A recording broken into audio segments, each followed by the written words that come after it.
Hey guys, thanks for joining in. Today I'm going to show you how to make a VLOOKUP dynamic. This is what we're going to do with the help of VLOOKUP and the match function. So let's recreate this. So I'm going to take a month, copy and paste the month here,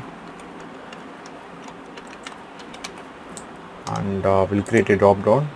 So go to data validation. So keep everything as default and select the count. So I'm going to select from the count as a range, save it. So we got the drop down.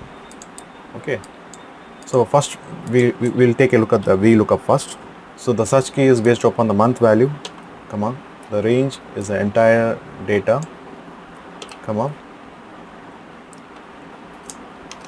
so we'll get the count first. So to get the count first is 1 and 2. We're going to give the 2 here, 0. It gives the count value. And if it give to the 3, the column 3 means it 1, 2, 3. It gives the product value. See. So we're going to get that column number, exact column number based upon our drop down. So we're going to use a match function here. The match. The search key is based upon our drop down, the range is the entire data header, 0.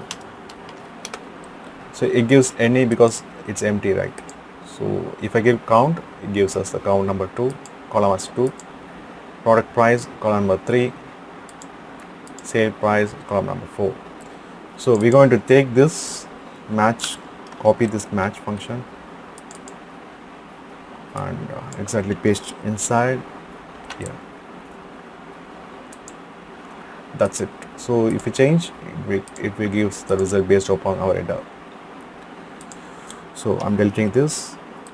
I'm just locking out the ranges. That's it. Now copy and paste it. So we have made the VLOOKUP dynamic. It dynamically changes and gives the value.